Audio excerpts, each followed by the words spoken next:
of military training and support to Chechen separatists. And in the West, concern over Islamic extremists was slowly rising. As Robin Wright anticipated some years back, Islam was emerging as perhaps the most potent political idiom in Western thinking about the politics of Central Asia, with Islam often perceived as an impediment to, if not fully incompatible with, democratic development in the region. Yet there has been little systematic investigation into the political implications of Islam for the development of democratic political culture in the region. Since September 2001, concern over political consequences of Islam has moved to center stage in Central Asia as the USA and its allies urgently court favor throughout the region to pursue their war against terrorism. Early on, Kyrgyzstan opened an air corridor for U.S. aircraft. Then, in rather rapid succession, a Kyrgyz-Russian Interparliamentary Commission meeting in Bishkek proposed the creation of a joint military base in southern Kyrgyzstan with parameters of the CIS Collective Security Treaty, and shortly thereafter, senior officials of the Shanghai Cooperative Organization. The CSO consists of Kazakhstan, Kyrgyzstan, Tajikistan, Russia, and China, met in Bishkek. In issuing a joint statement stressing the need for enhanced cooperation in the fight against international terrorism, drug trafficking, and religious extremism, they further agreed to speed up the formation of a counterterrorism center for the SCO. Only days later, rapid reaction forces from CIS countries began military exercise in the Kyrgyz southern province of Batken under the auspices of the Collective Defense Treaty. Amidst these developments, Kyrgyz Foreign Minister Muratbek Emialniev echoed the now familiar line that such actions must not be regarded as a war against either Islam or the Afghan people. Meanwhile, Kyrgyzstan began arresting members of the Islamic Party, KT, whose prior known activities had been confined to calling for an Islamic state in Central Asia. The arrests were justified in terms of threats to the country's stability. All right, boys, what do you think of that? What do you think of that so far, boys? Background. Ask any questions, boys. Honestly, you can ask any questions that even are unrelated if you really want to, just as long as they don't take us off this two-bit. Political background. Kyrgyzstan is sometimes described as a vying democracy. Since its independence in 1992, the Kyrgyz Republic has been trying to differentiate itself from bigger and more powerful neighbors such as China, Kazakhstan, and Uzbekistan through democratization in its political sphere and the vigorous introduction of market principles into its economy. These efforts are in line with the long-run perspective of Ashkar Akayev, the reform-minded president of the Republic, that Kyrgyzstan will become a Switzerland in Central Asia. What do you think about that, Nathaniel? A Switzerland in Central Asia. They want to be like you, but like Muslim and stuff. This comparison was meant not only to stress the landscape, and also be like Turkey, stress the landscape similarities between the two countries, but also to underscore the desire to establish democratic political relations and a free market economy in the Republic. In the political realm, the 1993 Constitution declared a country of a democracy with extensive rights for citizens. Despite this auspicious beginning, the Kyrgyz government has also shown an autocratic aspect. Most recently, the presidential aspirations of two major opposition figures were undone during the March 2000 parliamentary elections. In one instance, Felix Kolov, who enjoyed a substantial lead, 36% to 16% to his nearest competitor, in a first-round balloting, despite being heavily favored, was soundly defeated, 40% to his opponent's 56%. In the second round of voting, due to what international monitors saw as an incredible jump in the numbers of advanced ballots cast for his opponent. At about the same time, another presidential hopeful, Dianar Yusinov, suddenly faced charges of failing to disclose land holdings that led to his removal from the ballot. Both men accused the president's office of meddling in the election to shore up the incumbent's already firm grasp on the presidency. Economic background. In the economic realm, Kyrgyzstan was the first Central Asian republic to establish its own currency, followed by extensive privatization of state-owned companies, policies aimed at attracting foreign investment, and more recently, introduction of private ownership of land. Unfortunately, the most daunting economic condition ensured and continued setbacks have undercut many of Ashkayev's economic aspirations. Although growth rates have climbed back into positive territory since 1995, they have remained unstable. Meanwhile, the som, the national currency, became almost 3 times weaker in comparison with the US dollar between 1996 and 1998. The ineffectiveness of the official policies finds its most vivid manifestations in the fact that every second resident of the Republic now lives at or below the poverty line. Social background. Added to these political and economic trials have been the challenges of regional ethnic, and religious cleavages. The Kyrgyz people long ago settled on either side of the mountains dividing the country into north and south. Tribal or clan loyalties dominated everyday life on both sides of this divide, and Soviet rule had less effect on Kyrgyzstan than anywhere else because of these traditional tribes were not broken up. Overt tensions emerged between the clans of the two regions back in at least as far as the 18th century, with the north playing the more dominant role in political life and southerners generally having less influence. Economic development has been historically greater in the north as well. Accordingly, the north more readily adapted to Akiyev's call for market reform and more quickly felt the pinch of hard times as well. Any questions so far? Or any statements? You can literally say anything about this. It's cool. Beyond the clans, there is a further ethnic dimension compounding regional okay, so maybe, ethnic just Kyrgyz don't bother comprised then. only a bare majority of the population at the time of independence. Yeah, okay. Russians formed a very substantial portion of the northern population, while Uzbeks made up about 30% of the population in the south.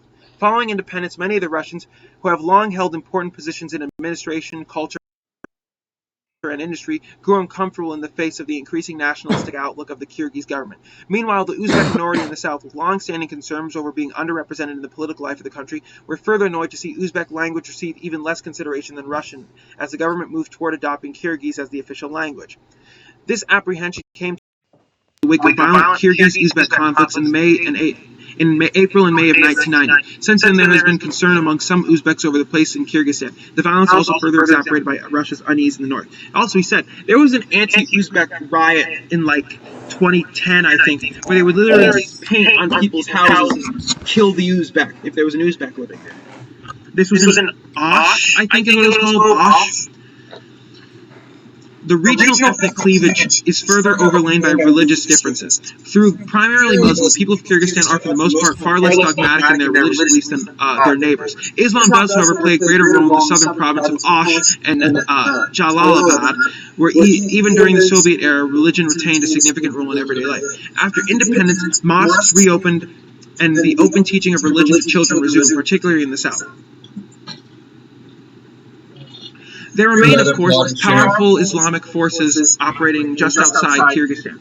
Uppermost in the minds of the most are the Taliban in Afghanistan. And in neighboring Tajikistan, Islamic forces took over in May 1992, only to be pushed out by power but remain a potent opposition force. Ongoing conflict there has spawned a refugee problem, as well as fears that fighting might spill over across the border. Indeed, in August 1999, about 500 armed guerrillas streamed into the extreme southern Osh province from neighboring Tajikistan. These invaders, primarily ethnic Uzbeks, took hostages and occupied a number of villages in an effort aimed at opening a free corridor for Kyrgyzstan running from Tajikistan. Running from Tajikistan to Uzbekistan. Operating against the Uzbek government from the bases in Tajikistan, these Islamic rebels were seeking to establish Islamic rule throughout the Fergana Valley, which joins Uzbekistan, Tajikistan, and Kyrgyzstan. These invaders were met with force by the Kyrgyz army, which drove militants out. The central government then proceeded to establish a new provincial territory in Bakan, carved out by the mountainous region in the extreme southwest of the corner of Osh. There were the invasion. One of the reasons why I watch your stream is because if I had a stream, it would be similar to yours. Make uncertain Thank you. the trajectory of democratic development in Kyrgyzstan. But they also set the stage for our study of the influence of Islam on political tolerance. Okay. All right, boys, what do you think of that? What do you think of this so far? Islam and political tolerance. What are your immediate? Okay, what do you think? What are your immediate guesses about it?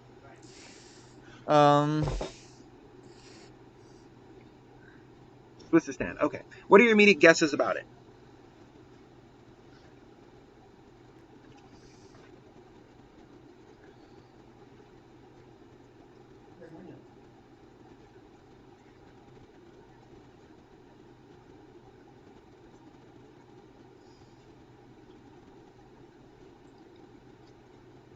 Oh, you're the only person left? That's a shame.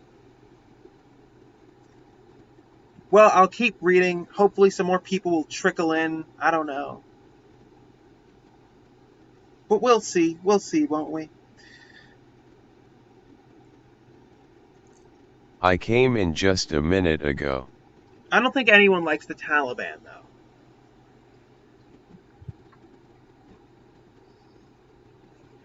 The three relevant literatures.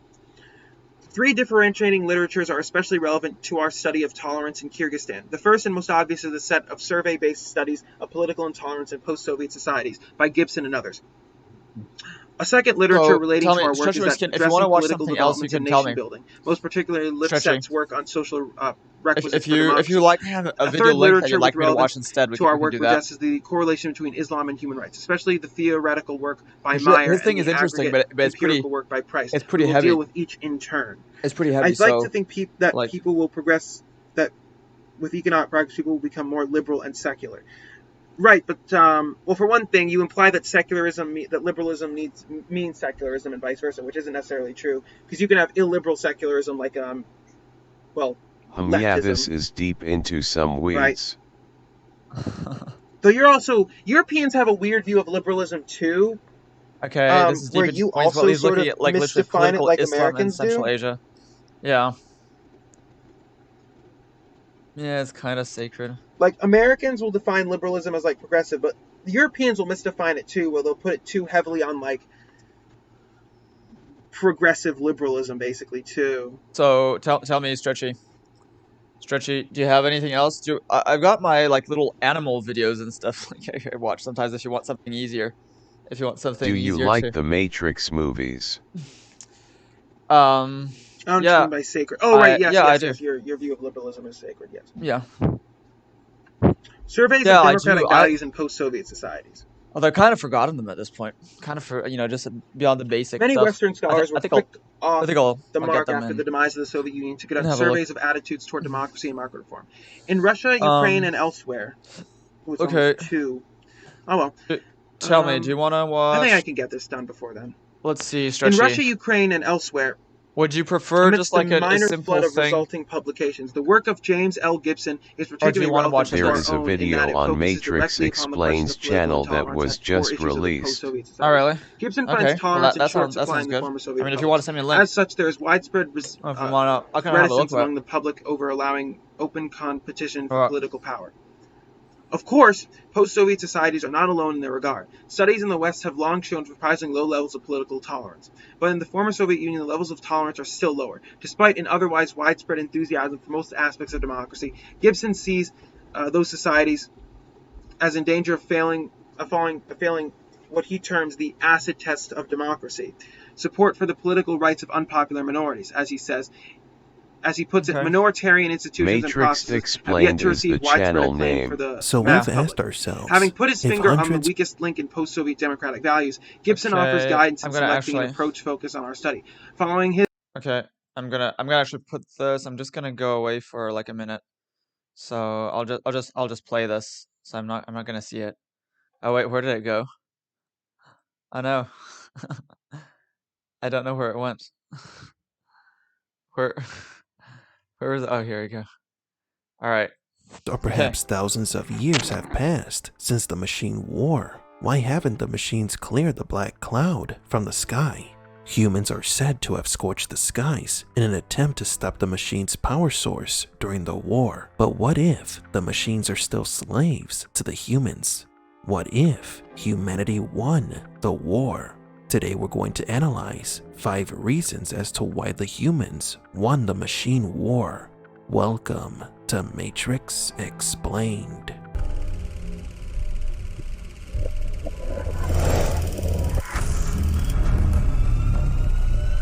Welcome to the desert of the real. This theory proposes the following. After humanity destroyed the sky, they won the war and the machines surrendered. The surviving humans later realized that the planet was too far gone.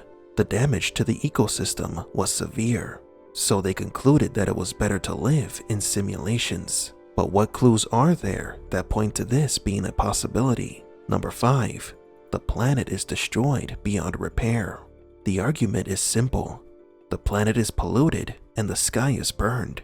The sun brings life, and it is the biggest source of energy. However, the machines have not been able to clean the sky, nor is there any desire to do so. Whatever the humans did to the planet, it's irreversible. Earth is a living representation of a nightmare. All the people who live in Zion are in need and live in fear underground. Cypher hated that life and preferred to return to the Matrix. Between the hell on Earth and the simulation, many would choose to live within the simulation. I just got a Today, Warzone many win, people bitch. prefer to spend their time in social media or in virtual worlds like video games to evade real life. How much more dependent would we become if our world was destroyed and we had the option to escape to a simulated world? Number 4. The Guardians. The Matrix comic Artistic Freedom tells the story of a woman artist who created sculptures of the Sentinels.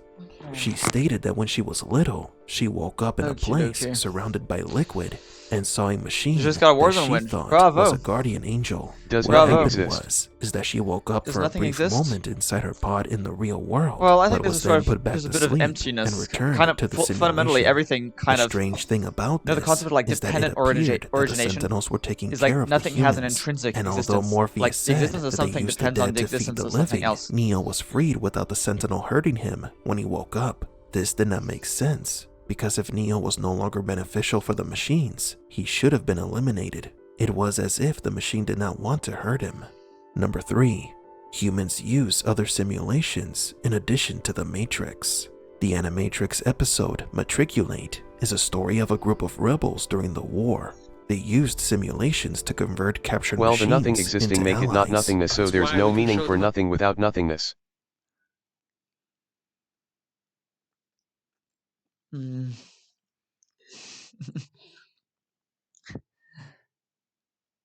What? Does nothing exist? Well, so yeah, yeah, of course. Of course. I don't, yeah, of course, nothing is not an actual thing. Like, there isn't such a thing as nothing, because it's not, like, Better nothing world, means nothing. why they convert. But that world we show them isn't real. It doesn't matter. Well, I'm afraid they'll figure out This that we've is my made up the thing favorite in our Matrix heads. They channel can't tell on the difference. To YouTube. an artificial mind, all reality is virtual. How do they know that the real world isn't just another simulation? How do you?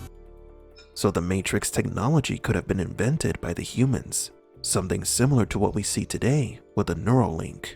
We also know that the Red Pill ship's computers are used to enter the construct and the Matrix. Miles offered Neo to spend some time alone with the woman in red and told him not to deny his desires, because that's what makes us human.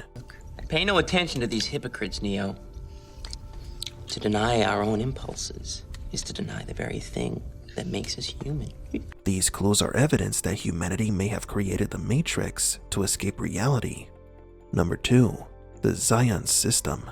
The machines allowed the existence of Zion during the Matrix cycle. It's a part of it. The people who wake up from the simulation and wish to fight against the machines are placed in this city, a perfect rat trap. Everything indicates that the machines are the ones that create Zion at the beginning of each cycle. The fact that the machines allow the rebels to live in the real world may indicate that the robots do not want to eliminate the humans. Those who wake up are simply left alone in Zion until the time comes when the cycle is about to be restarted.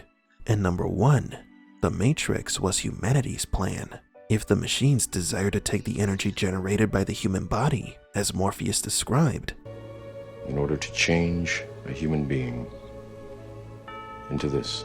the creation of the simulation doesn't make sense. To start with, the first version of the Matrix was created as a paradise where people can live in peace and fulfill their desires. The first Matrix I designed was quite naturally perfect. It was a work of art, flawless, sublime, a triumph equaled only by its monumental failure. The machines could harness the same amount of energy from the humans by keeping them in a coma, but for some reason, the robots decided to connect them to a simulation. So Of you are course, this saying there's no paradise nothing world and did everything not is work something? out, and many humans woke up. Yo. Wait. Sorry, I was saying there's no nothing and everything is something? Yeah, of course. Like, nothing is just it's like zero. Zero is not an actual thing, right? Zero is an idea, but it doesn't, so it exists in your mind, but it doesn't actually exist. So likewise, if you say I've got zero, like, fruit, I've got like 0 apples, right? We always like the apples, and sort of classic example. I've got 0 apples. That means I've got no apples, which means the apple that I have doesn't actually exist, right? So no, nothingness is not. It's not a thing. It's not a thing. Of course not. There is no such thing as nothingness. That's kind of like an oxymoron. The ness means that it YouTube. actually is something. Numbers don't exist either. Yeah, well, they exist as concepts. Of course, they don't actually exist, but they exist more. I mean, you can, in as much as things that exist as a certain number of those things. Negative numbers, I meant to say. Oh, yeah. Yeah. Well, you could also say just the number itself is a concept, even though, of course, then things exist in certain numbers. But then negative numbers, of course, don't exist. Of course. Yeah. Yeah, definitely. Definitely negative numbers don't exist. which led to the creation of other simulations. Thus I redesigned it, based on your history, to more accurately reflect the varying grotesqueries of your nature. However, I was again frustrated by failure. The fact that humans still live in a kind of shared reality and are not comatose in their pods could point to the humans being responsible for the creation of the Matrix. Now, if this is the case, then what would the plot of the Matrix look like? Well, either the humans destroyed the world at the end of the machine war, or they did it in a war between themselves. Regardless, the result was the destruction of their habitat. Humanity then decided to use the only tool they had left for hopes of happiness, and that was to live in a computer simulation. But see, that doesn't make So you can't achieve nothingness.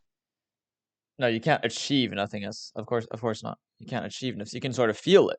You can maybe take some drugs or something and you can feel like you're feeling nothingness. Or you can, do some sort of, quote, spiritual practice or something and feel it. But it'll still just be just a feeling. It's not gonna, People would not it's not agree gonna with be actual this, nothingness. and the humans connected to the Matrix would feel guilty for what happened to the planet. But then again, So but at the same time, everything that exists actually kind of is nothing at the same time. Like it's a nothingness. It's an existence that at the same time is fundamentally empty. Just like like where things are made up like of elementary particles, right? And those elementary particles like literally have zero size. They have zero volume. It's like literally just a point. But a point is not it doesn't occupy any space at all. So People can be born with no purpose, but a machine needs a purpose to exist. Not necessarily. How about somebody just creates a machine, but there's no purpose? They just do it sort of just like for no reason. But yeah, my point is that everything is based from nothing. Like the fundamental building blocks of what exists are actually like non-existent. Because like literally, they just have a force. It's like a point thing that just has like a certain like mass and stuff. But I mean, if you think about it, what does mass mean? It means just the ability to influence other particles. So like literally, all the fundamental particles are literally things that have occupy no space at all, and that literally are only defined by the way they influence other things. So they don't exist intrinsically. So this is what's called like a dependent origination. It's this idea that fundamentally things only exists by virtue of influencing other things. So they don't have any independent existence. So in that sense, everything is also kind every of human nothing. survivor from the war had their memories erased. Then the In purpose case of some that humans do wake machine up was to the to real waste the world, time a of the fabricated creator. story about Okay, well, I'm not sure I'd call that a purpose. I guess what you could say is that like everybody, when a machine gets created, it was intended to be created, I suppose. Whereas like a person, you have sex, but you don't like intend to do it. You have unwanted pregnancies, whereas you don't have in the same way unwanted machines. the war would be used. The tale of how humanity is a prisoner of the Matrix and to try to scare the fugitives or red pills from attempting to wake up other humans from their happy lives in the simulation. The machines were the guardians of a generation of humans that lived in the pods because they could no longer bear to live in a world that they destroyed. But do you agree? Do you think that the humans won the war, But that's or not is in the the logical original story thinking. correct and the humans are slaves of the machines?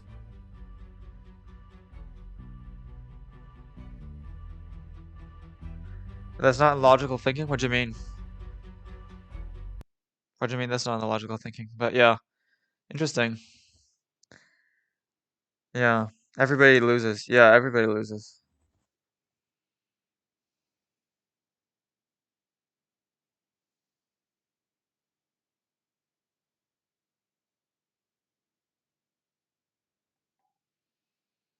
Yeah, yeah.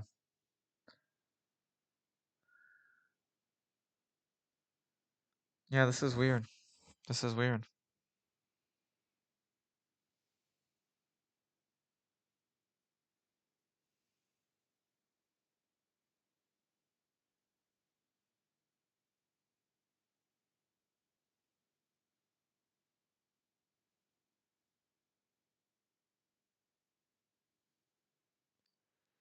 Yeah.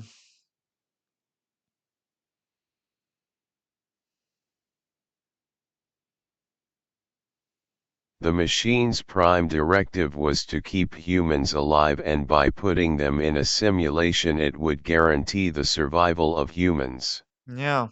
Yeah, interesting. Yeah, that's also a good point. That's also a good point.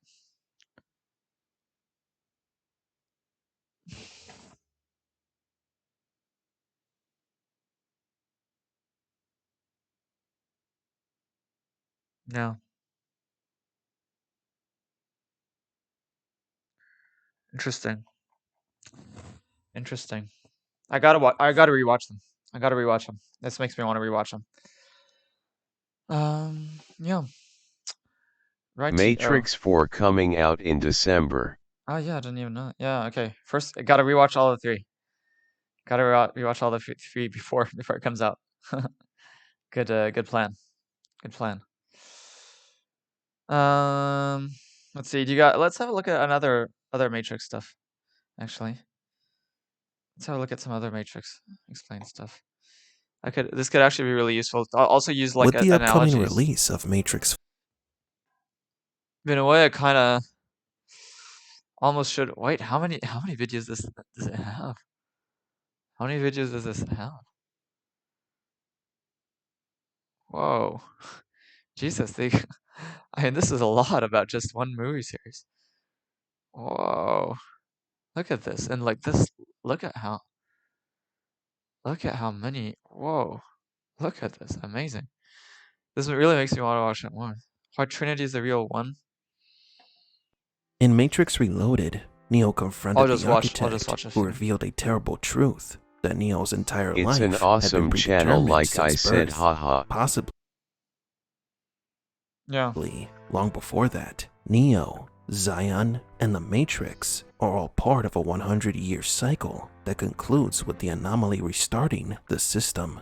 The legends of the One and the end of the war were nothing more than fairy tales spread by the Oracle to manipulate the integral anomaly in every cycle. But what if we misunderstood the story? What if the One only existed in the 6th simulation and it wasn't who we thought it was? What if Neo was not the One, but rather it was Trinity? Welcome to Matrix Explained.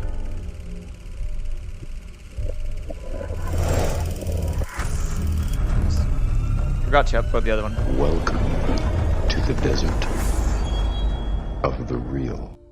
The concept of the One is the archetype of the Savior. A seemingly normal person answers a call and becomes someone incredible. There is only one important trait that the ones within the Matrix universe should fulfill, and that is to end the war against the machines. The other prophecies about the One served as a ploy to control the people of Zion and the anomaly. Why do we believe that Trinity was the true One and not Neo? Neo did meet the archetype of the Savior. We saw him going through the hero's path. Neo went from being an average Joe to sacrificing himself for love and humanity. In Matrix Reloaded, Neo learned that he was carrying the anomaly's code. He was not the prophesized savior. Neo was the 7th manifestation of a computer anomaly, the inevitable result of the accumulation of all the errors in the system after the addition of choice to the equation. A dangerous error that, if left alone, can destroy the system. Neo was a computer bug, like his predecessors were, and they all needed to be controlled. Now you may be thinking that Neo might not have been the One at first, but he did become it in Matrix Revolutions when he defeated Smith and saved humanity. However, taking a closer look at what or who caused the breaking of the Matrix cycle, it was not Neo's desire for peace. Neo did as his predecessors did. Every step he took was predetermined by the architect, but there was one variable that changed the 6th simulation: Trinity. According to the architect, the 5 previous anomalies, or ones, were programmed to feel love to make the path of the One easier. Your 5 predecessors were, by design, based on a similar predication, a contingent affirmation that was meant to create a profound attachment to the rest of your species, facilitating the function of the One. But this changed with Neo. The Trinity variable caused Neo's love to be focused on her. not humanity. For the first time, this entity did not seek the salvation of humanity, but of a single human. But why would this variable make Trinity the true one of the trilogy? The structure of the hero's path has been used in many pieces of art and entertainment. Films such as Star Wars, Harry Potter, and of course The Matrix use the path of the Messiah or the hero for their protagonist. The path happens in stages. The first stage is the approach. Everything begins with the departure of the hero or protagonist. This is where the characters are introduced and the ordinary world is established, in which, as you might imagine, things are seen in their normal state. But at any given moment, the call to adventure occurs, the so-called disruptor element. That is, your protagonist is calm, but suddenly something happens that forces them to start their adventure, which can be an investigation, a fight, a conquest, anything that responds to what can be called the incident. Trinity went through this phase at the beginning of her story. She was a hacker researching the Matrix. She was good with computers and nothing else. Trinity didn't know that she lived in a simulation. Her mundane life changed when Morpheus contacted her and offered her the choice of the red or blue pill. Here the next phase occurs. The hero goes through the door and enters the extraordinary world. They meet new characters who will either help them on their adventure or try to stop them. We met Trinity during this phase. She had already discovered the truth. She went to Zion, learned new skills, and met new people who had become her friends, and one who would become her enemy, Cypher, who had begun to interfere with her goals. But there was one ally she has yet to meet, Neo. The next phase of the hero's path is the supreme trial. It is the climax time when the protagonist faces their greatest challenge, for which, perhaps without knowing it, the entire film has been preparing for. It is when they use everything they have learned, all their resources, and put everything on the line. It is the hero's sacrifice. This story structure occurs in the first movie, when Neo and Trinity risk their lives to save Morpheus, and again in Matrix Revolutions, when they both travel to Machine City. The next phase is the resurrection. This is when the protagonist's old self dies. The person that they were at the beginning of the story is gone. The protagonist comes out of this last test reborn and purified and ready to undertake their journey home. This is where Trinity and Neo's paths parted ways. Trinity died and had to be left behind. The resurrection phase was more suited to Neo, wasn't it? The last phase is the outcome. In the classic scenario, the hero returns to their ordinary world, back to their normal life, but it is no longer the same as it was in the beginning, not because the journey left the protagonist indifferent, but because it establishes them in a state of balance and tranquility. At this time, whether or not the protagonist has achieved their goal, you should notice an evolution in the character. They are not the same person that they were in the beginning. Here's something interesting. We know that Trinity is back for Matrix 4, so the hero structure was completed. Trinity resurrected. She returned to the place where she came from and is no longer the same person she was before. Now then, both Trinity and Neo followed the path of the hero, so then why would Trinity be the true one? Without Trinity, Neo would not have made the choices that he made. The Matrix cycle would have continued. Trinity was put in this situation by the Oracle. She was the first variable needed to break the cycle. Peace had come, but not because of the emergence of the anomaly. It was the involvement of Trinity who the anomaly would then fall in love with. She was that variable that changed everything. Trinity is the one who fulfilled the path of the hero. Not only is she one of the most important characters in the Matrix, but Trinity was also the human that caused the breaking of the Matrix cycle. But do you agree? Is Trinity the one and Neo a simple computer anomaly?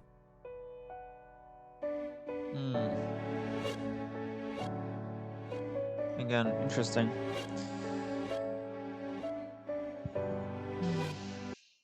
Okay. Whoa. Anyone still there? I guess you probably have seen all this then.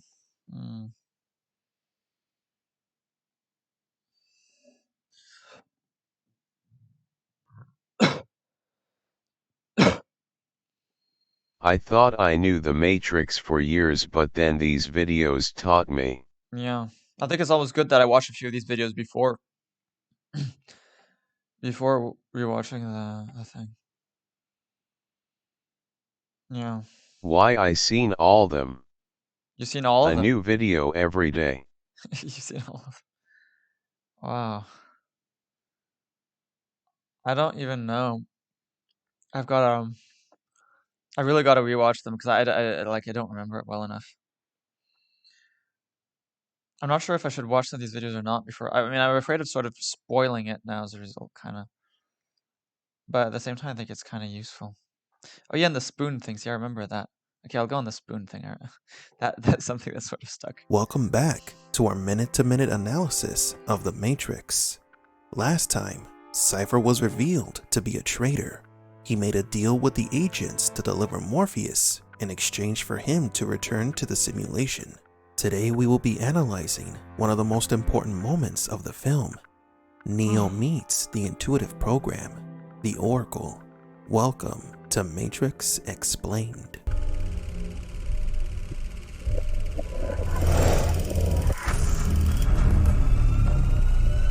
Welcome to the desert of the real. The scene begins with Morpheus telling Neo that he can only show him the door, but it is he who must go through it. However, this argument is quickly contradicted when Neo tries to open the door and another person opens it for him. This is an illusion that it is not Neo who is making the decisions. The Oracle already knew that Neo would try to open the door at that precise moment.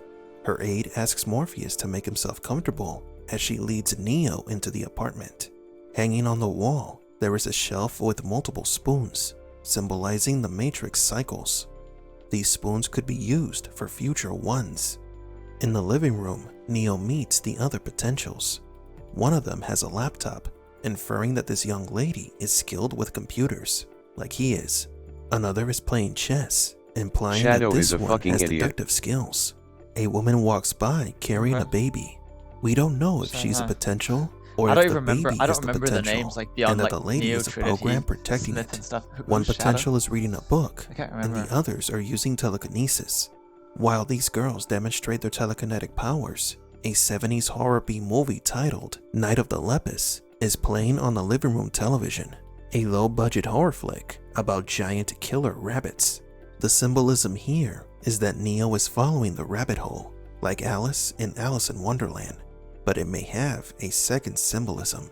The film is about a farmer who tries to end a rabbit infestation. He does hormonal experiments on the rabbits, causing the animals to mutate, grow, and attack people. The idea of one species experimenting on another, and the experiments getting out of control, could be a reference to the Matrix itself. Robots rebelling against humans, humans rebelling against robots. Perfect example, Smith, who like the rabbits of Night of the Lepus, was changed into something else and rebelled against everyone, becoming a force of destruction. Neo then meets the Spoon Boy. The bald child is sitting on the floor with 5 bent spoons and 1 not bent lying in front of him. The boy picks up the non-bent spoon and bends it with his mind in front of Neo. The 5 bent spoons represents Neo's 5 predecessors, meaning that the Spoon Boy has explained the concept of there is no spoon in 5 previous Matrix cycles. Now Neo is the 6th one, to which the child explains that there is no spoon. This could mean that the Spoon Boy is a Matrix program dedicated to helping guide the One. When the boy tells Neo that there is no spoon, it is a reference to Buddhist atomism. It's a philosophy that proposes that reality as we see it is an illusion, that everything is composed of light. The objects as we perceive them do not exist. This perspective is also tied to the golden code of the Matrix. The important thing about this philosophical idea is that it is a symbolism of the Matrix simulation. The spoon does not exist, only the code exists. Neo is informed that he can see the Oracle, and finally, the two meet in her kitchen. The Oracle tells Neo to wait a moment and to not worry about the vase. What vase? What's really going to bake your noodle later on is Would you still have broken it if I hadn't said anything? Here we see how the Oracle operates. Her telling Neo not to worry about the vase made him turn around and bump into the vase, breaking it.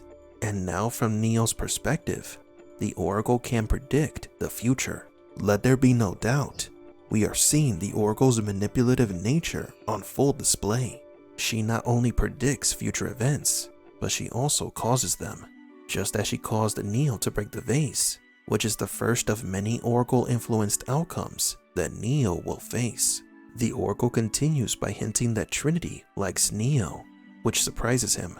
We have plenty of videos discussing in depth the love between Neo and Trinity, how it was the Oracle who planned for them to fall in love, a necessity for the future. The Oracle asks Neo if he thinks he is the one, to which he replies that he is not sure. She then points to a sign that's above the kitchen entrance. Do you think you are the one? Honestly, I don't know. You know what that means? It's Latin. The ancient Greek aphorism, "Know thyself," is one of the Delphic maxims, and was the first of the 3 maxims inscribed in the pronaos of the Temple of Apollo at Delphi.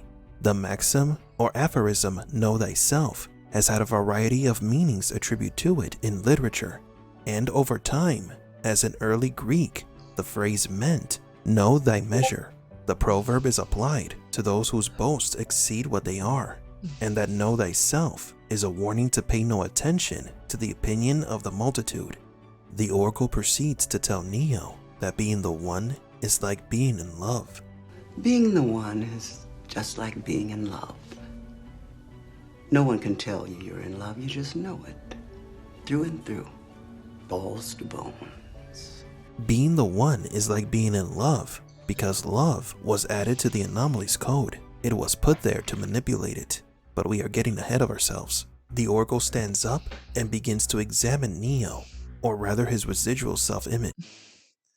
But yeah, this is kind of useful. Also for me, I should really be rewatching this because I'm basically saying that I'm the one, basically, since I'm the only one to have talked about the Gorth thing.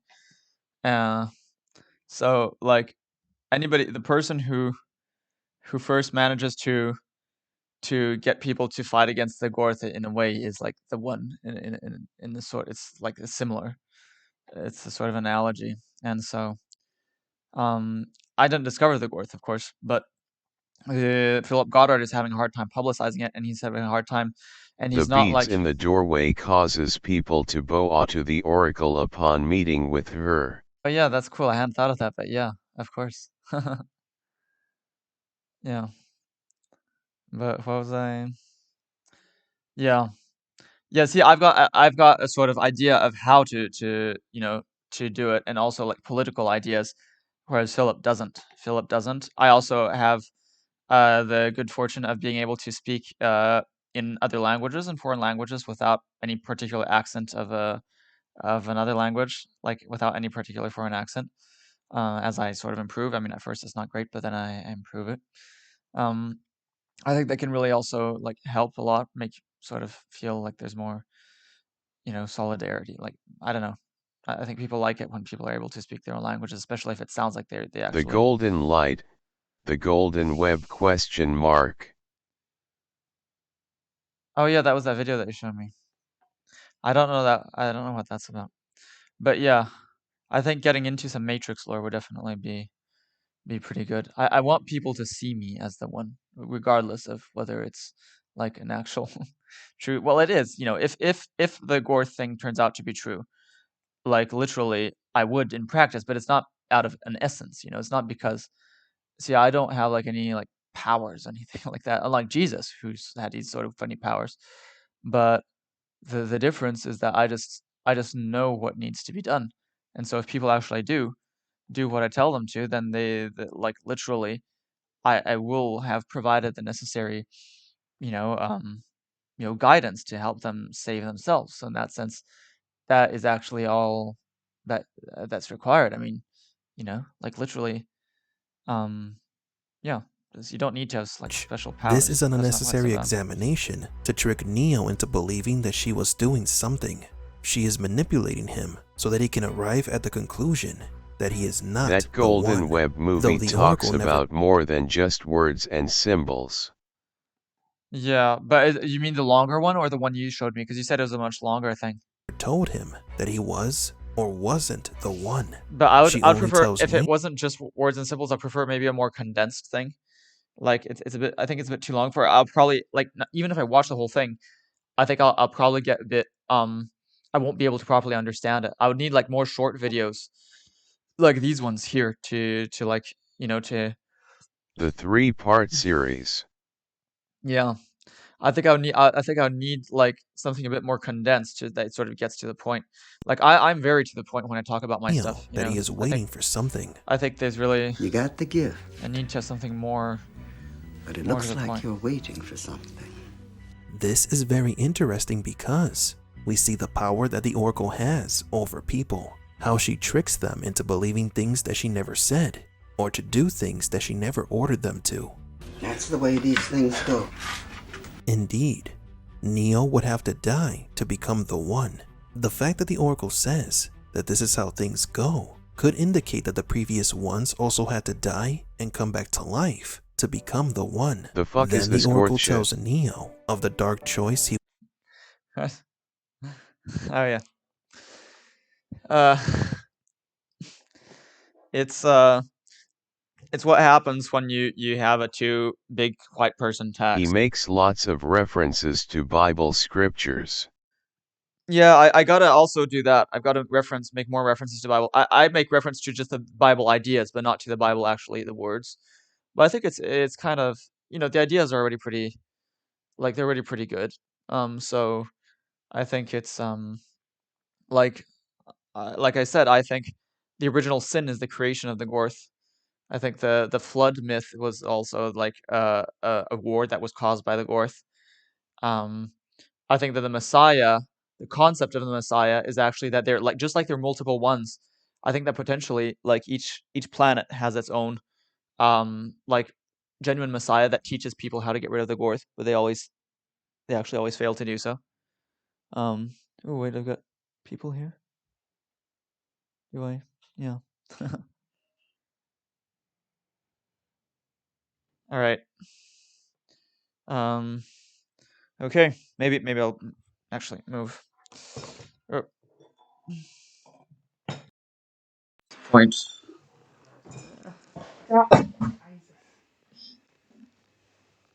Oh no. Really?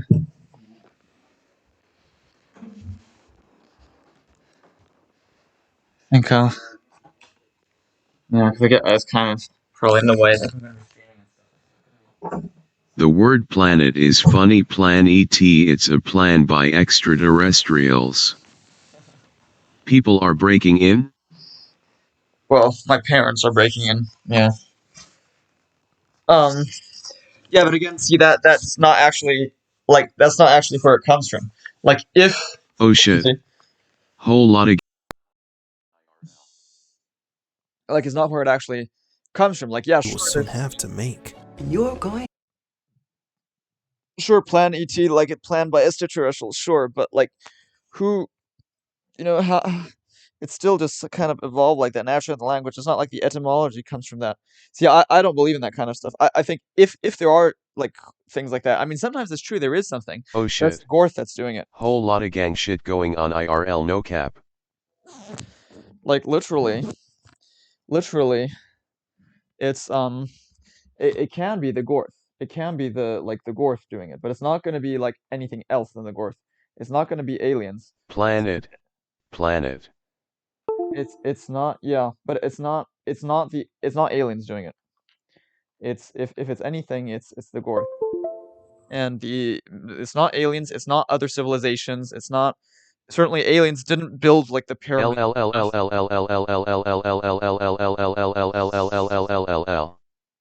Yeah, sure, you've got these links planet, but like we know that planets aren't actually built by aliens. We know that planets just is like matter that comes together. So that's the kind of stuff that the Gorth wants you. Like literally, that's the kind of stuff. That's the stuff that the Gorth wants you to believe. Snowflake. You see what I mean? It's nothing else than that.